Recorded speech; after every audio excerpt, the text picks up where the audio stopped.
एक बार राजा पांडु अपनी पत्नियों कुंती और माद्री के साथ शिकार करने जंगल गए, जहां उन्हें एक हिरण का जोड़ा प्रणय करता दिखा। इस पर पांडु ने फौरन तीर से मृग को लहूलुहान कर दिया। मरते हुए हिरण ने पांडु को शाप दे दिया कि राजन, तुम्हारे समान क्रूर इस संसार में कोई नहीं होगा। तुमने मुझे प्रणय के समय बाण मारा है। जाओ, जब कभी भी तुम प्रणय में जाओगे तभी तुम्हारी मृत्यु हो जाएगी। राजा पांडु को अपनी गलती का एहसास हुआ, लेकिन अब कुछ नहीं हो सकता था। शाप से दुखी पांडु ने रानियों से कहा, मैं समस्त सुख और वासनाएं छोड़कर यहीं जंगल में रहूंगा। तुम सभी हस्तिनापुर लौट जाओ। मगर दोनों ही रानियां उनके साथ ही जंगल में रुक गई। इस बीच राजा पांडु ने अमावस्या के दिन ऋषि मुनियों को ब्रह्मा जी के दर्शन के लिए जाते देखा। उन्होंने खुद भी चलने के लिए कहा तो मुनियों ने कहा, राजन, कोई भी निसंतान पुरुष ब्रह्मलोक जाने का अधिकारी नहीं, इसलिए हम आपको साथ नहीं ले जा सकेंगे। यह सुनकर पांडु ने पत्नी कुंती से कहा, मेरा जन्म लेना व्यर्थ है, क्योंकि संतानहीन व्यक्ति पितृ ऋण, ऋषि ऋण, देव ऋण और मनुष्य ऋण से मुक्ति नहीं पा सकता।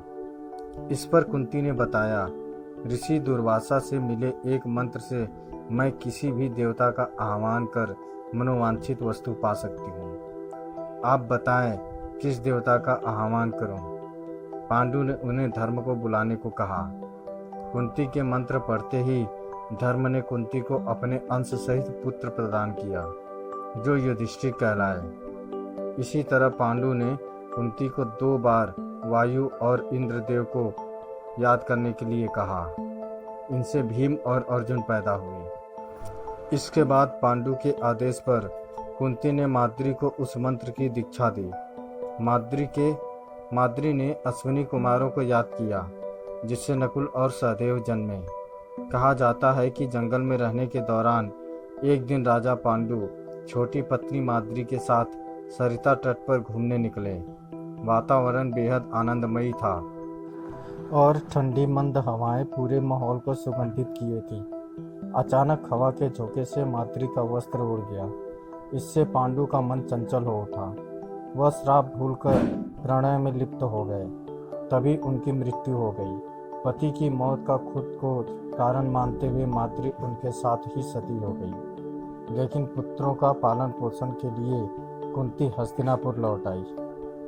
दोस्तों, ये कहानी आपको कैसी लगी हमें कमेंट करके ज़रूर बताएं। अगर अच्छी लगी तो शेयर करें, सब्सक्राइब करें और लाइक करें। धन्यवाद।